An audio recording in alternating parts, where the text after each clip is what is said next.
ಧಾರವಾಡದ ಸಹಕಾರ ಇಲಾಖೆಯಲ್ಲಿ ಲಂಚಾವತಾರ, ಇದಕ್ಕೆ ಬ್ರೇಕ್ ಹಾಕೋರು ಯಾರು ಇಲ್ವಾ ಅನ್ನೋ ಪ್ರಶ್ನೆ ಈಗ ಮೂಡ್ತಾ ಇದೆ.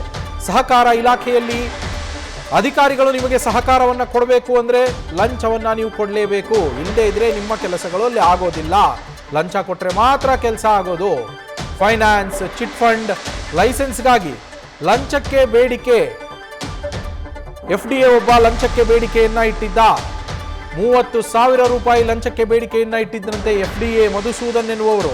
ಫೈನಾನ್ಸ್ ಲೈಸೆನ್ಸ್ ಫೈಲ್ DR ಆಫೀಸ್ಗೆ ಮೂವ್ ಮಾಡಬೇಕು ಅಂದ್ರೇನೆ ಈ ಲಂಚವನ್ನ ಕೊಡಬೇಕು. 30,000 ರೂಪಾಯಿ ಫೈಲ್ ಮೂವ್ ಮಾಡೋದಕ್ಕೆ ಅಡ್ವಾನ್ಸ್ ಆಗಿ 3,000ವನ್ನ ಕೂಡ ಪಡೆದಿರ್ತಾರೆ ಈ FDA ಲಂಚ ಪಡೆಯುವ ದೃಶ್ಯ ಮೊಬೈಲ್ನಲ್ಲಿ ಸೆರೆಯಾಗಿದೆ. ಆ ದೃಶ್ಯ ಈಗ ನ್ಯೂಸ್ ಫಸ್ಟ್ಗೆ ಸಿಕ್ಕಿರುವಂತದ್ದು.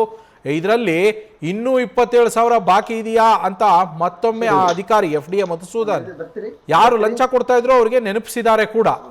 ಟೇಬಲ್ ಮೇಲೆ ಅಂದ್ರೆ ಆಫೀಸಿನಲ್ಲಿ ತಮ್ಮ ಟೇಬಲ್ ಮೇಲೆಯೇ ಕುಳಿತುಕೊಂಡು, ಟೇಬಲ್ನ ಎದುರಲ್ಲೇ ಕುಳಿತುಕೊಂಡು ರಾಜಾರೋಷವಾಗಿ ಏನೋ ಕೊಟ್ಟಿದ್ದ ಸಾಲನ್ನ ವಾಪಸ್ ಇಸ್ಕೊತಾ ಇದ್ದಾರೇನೋ ಅನ್ನೋ ರೀತಿಯಲ್ಲಿ ಲಂಚವನ್ನ ತೆಗೆದುಕೊಳ್ಳುವಂತಹ ಅಧಿಕಾರಿ ಈತ ರಾಜಾರೋಷವಾಗಿ ತೆಗೆದುಕೊಳ್ತಾರೆ. ಇಷ್ಟೊಂದು ಭ್ರಷ್ಟಾಚಾರ ನಡೀತಾ ಇದ್ರು ಕೂಡ ಮೇಲಧಿಕಾರಿಗಳು ಸೈಲೆಂಟ್ ಆಗಿದ್ದಾರೆ. ಯಾಕೆ ಸೈಲೆಂಟ್ ಆಗಿದ್ದಾರೆ ಮೇಲಧಿಕಾರಿಗಳು ಆಗಿದ್ರೆ? ಅವ್ರಿಗೇನಾದ್ರು ಇದರಲ್ಲಿ ಪಾಲ್ ಇದೆಯಾ? ಸಹಕಾರ ಇಲಾಖೆಯ ಲೈಸೆನ್ಸ್ ಬೇಕು ಅಂದ್ರೆ ಲಂಚವನ್ನ ಕೊಡ್ಲೇಬೇಕಾ? ಈಗ ನನಗೆ ಫೋನ್ ಮಾಡಿ, ಈಗ ಇವತ್ತಿಂದ ಬಿಟ್ಟು ಬಿಡಿ. 27,000 ಅಲ್ಲ, ಇದು 3,000 ಇದೆ, ಅದರಲ್ಲಿ 3,000 ಬಿಟ್ಟು ಇಲ್ಲ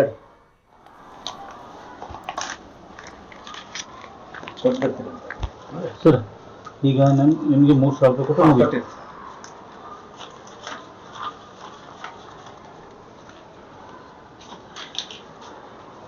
ಸರಿ, ಒಂದಿದೆ ಬರ್ತೀರಿ ಒಂದು ಸರಿ.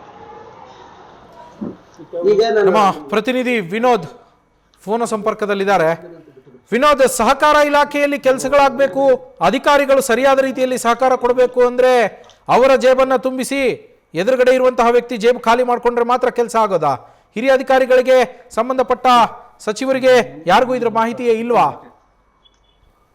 ನವೀನ್, ಏನಪ್ಪಾ ಅಂತಂದ್ರೆ ಈ ಒಂದು ಸರ್ಕಾರಿ ಕಚೇರಿಗಳಿಗೆ ಬಂದ್ರೆ ಈಗ ಸಹಕಾರ ಇಲಾಖೆ ಇದೊಂದು ಹೊರತುಪಡಿಸಿ ಅಂದ್ರೆ ಇದೊಂದನ್ನ ಹಿಡಿದು ಅಷ್ಟೇ ನಾವು ಮಾತಾಡೋದಾದ್ರೆ ಇಲ್ಲಿ ಕೂಡ ಲಂಚಾವತಾರದ ವಿಡಿಯೋ ಈಗಾಗಲೇ ನಮ್ಗೆ ನ್ಯೂಸ್ ಫಸ್ಟ್ಗೆ ಸಿಕ್ಕಿರುವಂತದ್ದು. ಇದನ್ನ ಹೊರತುಪಡಿಸಿ ಯಾವುದೇ ನೀವು ಸರ್ಕಾರಿ ಕಚೇರಿಗೆ ಹೋದ್ರು, ತಹಶೀಲ್ದಾರ್ ಕಚೇರಿಯಿಂದ ಹಿಡಿದು ಯಾವುದೇ ಕಚೇರಿಗೆ ಹೋದ್ರು ಕೂಡ ಇಂತಹ ಲಂಚಾವತಾರ ನಡೆಯುತ್ತೆ ಅನ್ನೋದು ಸಾರ್ವಜನಿಕರಲ್ಲೇ ಕೇಳಿ ಬರುವಂತ ಮಾತಾಗಿರುವಂತದ್ದು. ಆದ್ರೆ ಇದು ಏನಪ್ಪಾ ಅಂತಂದ್ರೆ ಇದು ಒಂದು ದೃಶ್ಯ ಏನು ಮೊಬೈಲ್ ನಲ್ಲಿ ಸೆರೆ ಸಿಕ್ಕಿರುವಂತದ್ದು. ಇದರಿಂದಾಗಿ ಏನು ಲಂಚಾವತಾರ ನಡೀತಾ ಇದೆ ಅನ್ನೋದು ಆಗಾಗ ಬೆಳಕಿಗೆ ಬರ್ತಾನೆ ಇರುತ್ತೆ.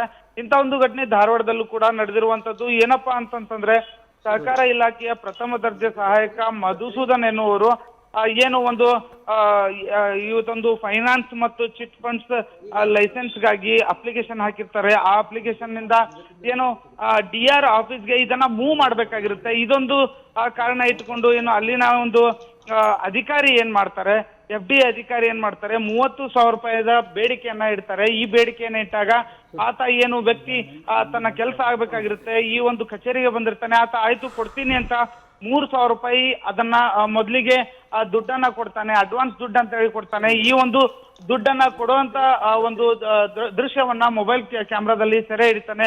ಈ ಒಂದು ಘಟನೆಯಿಂದ ಏನು ಮೊಬೈಲ್ ಕ್ಯಾಮ್ರಾದಲ್ಲಿ ಸೆರೆ ಹಿಡಿದಿದ್ದಾನೆ ಅಂತ ಇದು ಬೆಳಕಿಗೆ ಬಂದಿದೆ.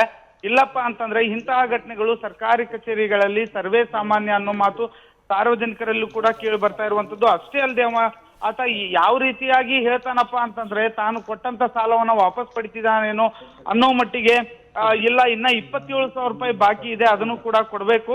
ಅಷ್ಟೇ ಅಲ್ಲದೆ ಏಪ್ರಿಲ್ 1, 2026ಕ್ಕೆ ಲೈಸೆನ್ಸ್ ಪಡ್ಕೊಳ್ಳಿ ಅಂತಾನು ಕೂಡ ಹೇಳ್ತಾನೆ. 2029ರವರೆಗೂ ಕೂಡ ಏನು ಲೈಸೆನ್ಸ್ ನಡೆಯುತ್ತೆ ಅನ್ನೋ ಮಾತನ್ನು ಕೂಡ ಹೇಳ್ತಾನೆ. ಇದೆಲ್ಲಾ ದೃಶ್ಯಾವಳಿಗಳು ಕೂಡ ಆತ ಏನ್ ಮಾತಾಡಿದಾನೆ ಎಲ್ಲವೂ ಕೂಡ ಈಗ ಮೊಬೈಲ್ ಕ್ಯಾಮ್ರಾದಲ್ಲಿ ಸೆರೆಯಾಗಿರುವಂತದ್ದು. ಈ ಒಂದು ಕ್ಯಾಮ್ರಾ ದೃಶ್ಯಾವಳಿಗಳನ್ನಾದ್ರೂ ಇಟ್ಕೊಂಡು ಮೇಲಾಧಿಕಾರಿಗಳು ಈತನ ಮೇಲೆ ಕ್ರಮ ಕೈಗೊಳ್ತಾರ ಅನ್ನೋದು ಕಾಯ್ದು ನೋಡ್ಬೇಕಾಗಿರುವಂತದ್ದು. Naveen, thank you Vinod.